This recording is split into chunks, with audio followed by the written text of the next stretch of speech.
Bonjour à tous, j'espère que vous avez passé de bonnes fêtes de fin d'année. On se retrouve aujourd'hui pour mon top 10 de l'année. En revanche, je l'ai pas pensé comme un véritable top 10, donc ce sera pas mes films préférés de l'année.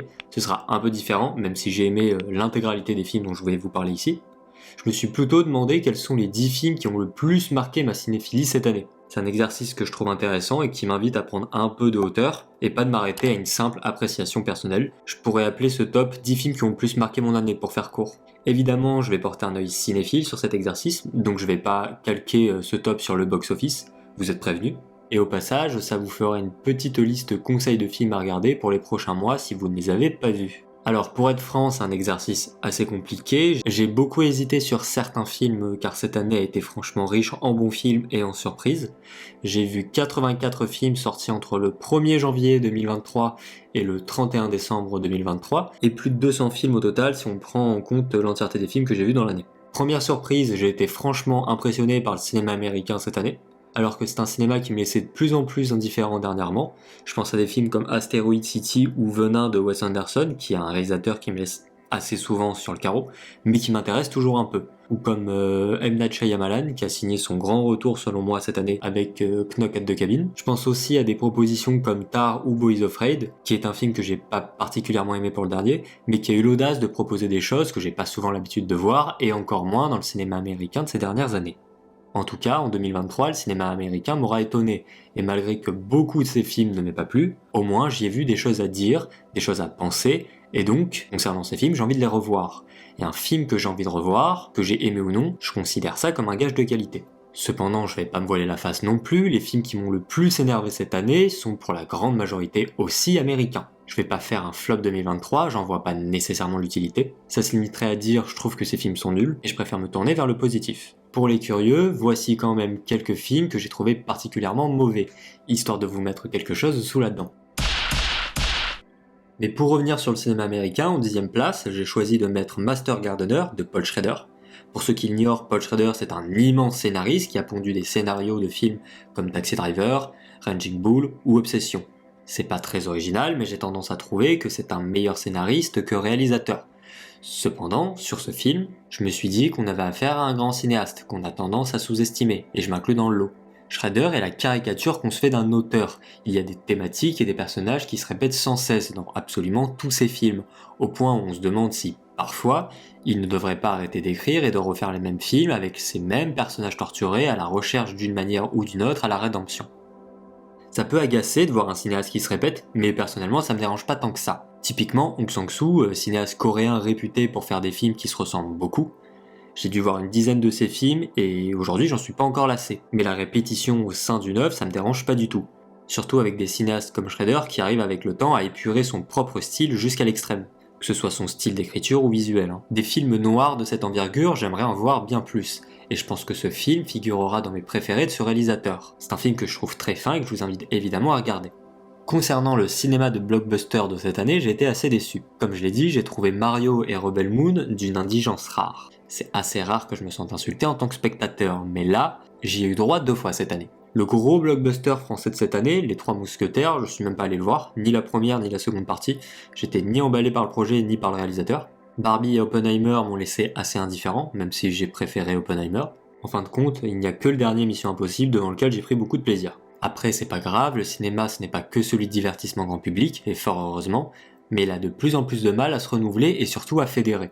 En 2024, je vais probablement en voir encore moins, mais bon, je vais me déplacer pour Dune partie 2, Furiosa et le dernier film Alien. Ça c'est sûr et certain, et pour le reste, je ne garantis rien. Et vu qu'on est sur les blockbusters, autant vous dévoiler la 9ème place, qui est encore un film américain, mais qui est un anti-blockbuster pour le coup. Showing Up de Kelly Reichardt.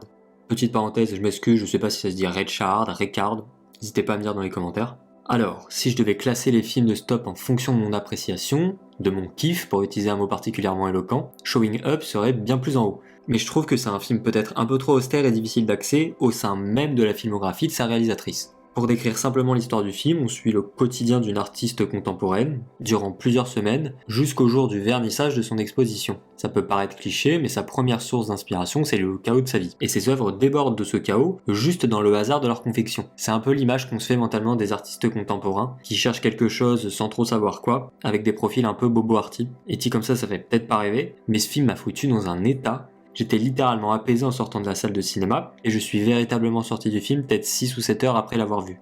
En revanche, pour ceux qui ne connaissent pas le cinéma de Kelly Reichardt, qui est un cinéma lent, que je trouve assez doux et délicat, un cinéma anti-blockbuster en soi, je vous invite plutôt à regarder First Cow avant Showing Up, qui est un film que je trouve encore meilleur personnellement, plus accessible, et aussi peut-être parce que j'adore les westerns, même si le film renverse les codes du genre western. Il y a aussi eu beaucoup de films que j'ai pas pu voir ni encore rattraper, comme N'attendez pas trop la fin du monde de Radu Jude, L'été dernier de Catherine Breillat, que j'ai très envie de voir pour le coup, L'arbre aux papillons d'or de Pam Tien Han, ou encore L'enlèvement de Bellocchio. Comme à chaque mois de décembre, j'ai rattrapé quelques films que j'avais loupés durant l'année, et c'est une période que j'affectionne beaucoup. Ça me permet de voir des films qu'on me recommande depuis plusieurs semaines ou mois, sans être embarqué dans le train de la hype. C'est un regard différent que je porte sur ces films, et c'est un moment que j'attends chaque année. Cette année, j'ai rattrapé des films comme Skinamarink, Le capitaine Volkonogov s'est échappé, Simple comme Sylvain, After Sun, ou Chien de la casse qui, justement, occupe la 8ème place de ce top. Alors, Chien de la casse, je l'ai vu dans les pires conditions possibles et imaginables.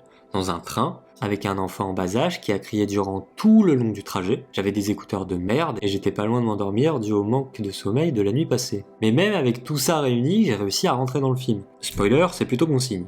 Chien de la casse, c'est le premier film de son réalisateur, Jean-Baptiste Durand, enfin en tout cas son premier long métrage, et des premiers films comme ça promet pour l'avenir. J'ai été pris dans un élan d'émotion devant ce film, ça peut paraître idiot pour certains, mais un film qui m'émeut à ce point, c'est assez rare déjà pour le souligner, et donc tout naturellement, je le hisse à la 8ème place de Stop.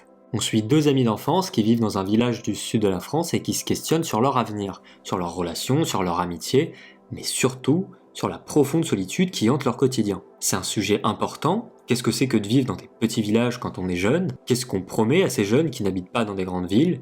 Qu'est-ce qui arrive aux gens qui restent et à ceux qui partent? C'est un grand film, un très grand premier film qui brille par sa tonalité et sa justesse, et Durand est un futur cinéaste à suivre, en tout cas je l'espère. Dans un village comme ça, si t'as pas de thunes, t'as pas de meuf, t'as pas de problème, t'as pas de vie. Et moi j'ai dog, donc j'ai et des problèmes et pas de vie. Le prochain film est un huis clos judiciaire sur une affaire bien connue, le procès Goldman. J'aime beaucoup le principe du huis clos, qui est un dispositif qui permet de jouer avec la tension et le suspense. J'adore ça au cinéma. Je suis extrêmement sensible aux films à suspense. J'ai beaucoup aimé Misanthrope et le dernier Shyamalan, Knock-at the Cabin cette année, qui sont des films qui m'ont tenu en tension tout le long, et le procès Goldman, c'est pareil puissance 10 en fait. Je me souviens qu'à la fin de la séance, à l'apparition du générique, personne ne parlait, on entendait limite les mouches voler dans la pièce. J'étais un peu sur le cul face à ce que je venais de voir, surtout que le dispositif du film, on le comprend assez vite, et pourtant ça fonctionne sans problème. Si vous aimez comme moi les films de procès, c'est à voir absolument.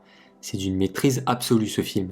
D'ailleurs, j'ai toujours pas vu Saint-Omer, faudrait que je m'y mette bientôt. Et pour ceux qui l'ignorent, le film est inspiré d'un fait réel, le deuxième procès de Pierre Goldman, militant d'extrême gauche condamné à perpétuité pour 4 braquages à main armée dans les années 70. Il aurait entraîné la mort de 2 pharmaciennes durant l'un de ces braquages. Il clame son innocence dans cette affaire et devient en quelques semaines une icône de la gauche de l'époque. 2023, c'était aussi un peu l'année de la démocratisation de l'IA auprès du public non initié. On a même eu un film sur le sujet de l'IA, The Creator. Attention spoiler, c'était pas très bien. Mais on a surtout eu un film créé à l'aide d'une IA, Fairy Tail d'Alexandre Sokurov. C'est un film russe qu'on peut qualifier aisément d'expérimental. En même temps, avec Sokurov, rien d'étonnant. Mais visuellement, le film ne ressemble à aucun film que j'ai pu voir. C'est un mix entre des images d'archives et des décors peints, qui rappellent un peu des toiles comme celle de Jérôme Bosch. Et l'histoire du film prend place dans un purgatoire, qui est un lieu où on est dans l'attente pour savoir si on peut accéder au paradis ou non. Sauf qu'on y suit des tyrans et des dictateurs. On y croise Hitler, Mussolini, Napoléon, Staline ou Churchill. Le film est réalisé à partir d'images d'archives et de la technologie du deepfake, qui consiste à créer, à l'aide d'une IA, une intelligence artificielle, une image ou une vidéo d'êtres humains à partir d'autres images. Je crois qu'on est encore sur les balbutiements de cette technologie, mais c'est un film qui m'a passionné pour cette expérimentation-là. Surtout que le sujet s'y prête parfaitement, et que l'IA, en tout cas aujourd'hui, crée des images avec une certaine patine. On reconnaît des images faites par une IA, et elle dégage souvent quelque chose d'assez étrange, de gênant. Le film a fait à peine 2000 entrées sur le territoire français, ce qui est ridicule, mais je suis persuadé qu'il a ouvert des portes vers le cinéma de demain et qu'on en parlera encore quelques temps. 5ème place de ce top, Conan de Bertrand Mandico. Pour ceux qui suivent assidûment la chaîne, la dernière vidéo de l'année 2023 porte sur Mandico, qui est un réalisateur qui m'intéresse beaucoup et que j'aime tout autant. J'étais un peu déçu de son avant-dernier film, After Blue Paradisal, que je trouvais moins intense et moins fou que Les Garçons Sauvages, mais là je trouve que Mandico a réussi son pari d'offrir une version féminine de Conan complètement démente. Comme pour la plupart de ses films, que ce soit des courts ou longs métrages, les mots peuvent manquer pour décrire l'expérience mandiconienne. Alors je vous invite juste à aller voir ce film, et ma vidéo sur Les Garçons Sauvages au passage, et de vous le prendre en pleine face.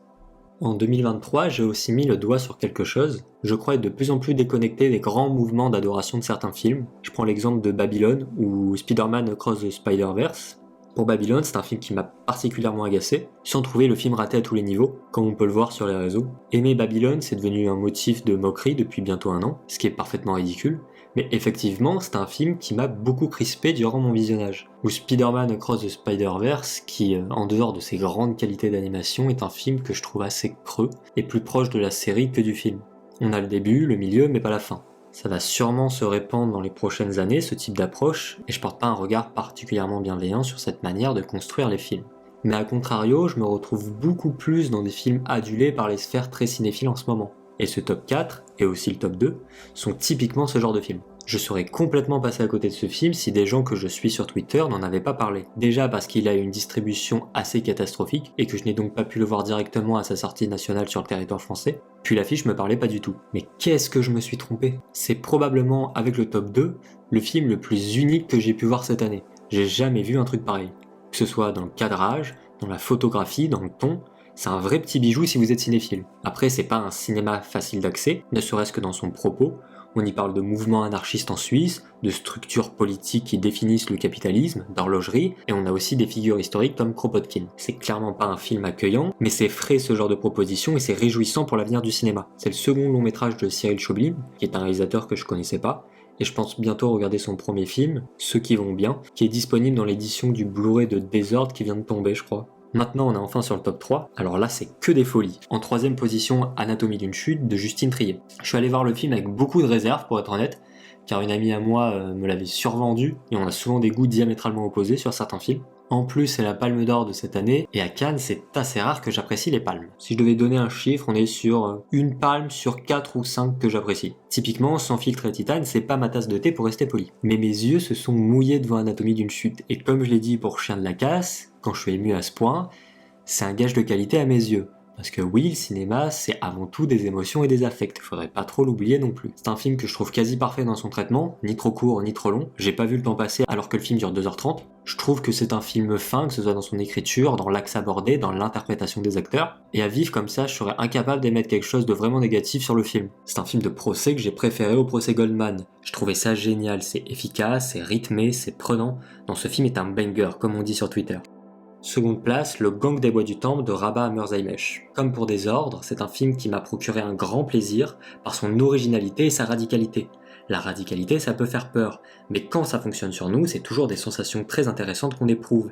Des sensations parfois surprenantes, parfois nouvelles, ou pas, hein. Mais le film a fonctionné sur moi. Il m'a surpris tout du long. Ça commence comme un film de gangster, mais en fait pas vraiment. Après, je crois comprendre que le film tourne au film de braquage, mais en fait, il ne dure que 2 minutes dans le film. Et là, ça devient un film de potes mixé à une filature, puis un film de vengeance. C'est très curieux comme forme, mais ce qui est étonnant, c'est que tout ça paraît très cohérent à l'intérieur du film, et on n'est jamais heurté par ces changements de genre et de ton. Je me rappelle d'une séquence au tout début du film, durant un enterrement, qui est magnifique avec cette musique intradiégétique qui l'est tout autant. Et pour moi, c'est clairement un des meilleurs films français de l'année et un des meilleurs films tout court, qui, encore une fois, n'a pas eu la meilleure distribution du monde, mais je vous invite vraiment à le voir. C'est un film qui va probablement vous dérouter, mais positivement. C'est pas un film de cité comme on se l'imagine. On n'est pas sur un film de bobo, on n'est pas non plus sur un film inconsistant dans son discours politique, comme La haine de Mathieu Kassovitz. Bon là c'est sûr que je vais pas me faire que des copains. En tout cas, vous pouvez y aller les yeux fermés. Et enfin, première place, Le Garçon et le Héron de Hayao Miyazaki. Bon, pour ceux qui sont pas au courant, j'ai déjà enregistré une vidéo sur le film, d'une durée de presque 2 heures, sur une chaîne secondaire avec des copains de Twitter. Tous les liens sont dans la description pour les curieux. Je vais pas me répéter ici, mais quand même. Quelle chance on a que Hayao Miyazaki continue de faire des films. J'attends quelque chose du même acabit si prochain il y a, mais en lâchant davantage la narration, qui est peut-être le point avec lequel j'ai le plus de mal dans le film. Mais sinon, c'est un film que je trouve fabuleux, c'est un film que j'ai envie de revoir. Je le trouve quasi parfait, même avec ses imperfections. C'est une jolie formule, je trouve. Après, je suis pas très objectif. Miyazaki fait probablement partie de mes réalisateurs fétiches avec Tarkovsky et Marker. Mais tout ce que je peux dire, c'est que c'est un film qui me dépasse, et j'aime les films qui me dépassent. Puis aussi, c'est un film qui me reste. C'est un film auquel j'ai beaucoup pensé depuis que je l'ai vu au mois de novembre, et c'est plutôt bon signe. N'hésitez pas à poster votre top 10 de l'année 2023 dans les commentaires à votre tour, ou juste une liste de 10 films qui ont marqué votre année 2023. Ça m'intéresse de voir les goûts des gens qui me suivent, mais merci d'avoir passé cette année avec moi, et à très bientôt pour parler de cinéma.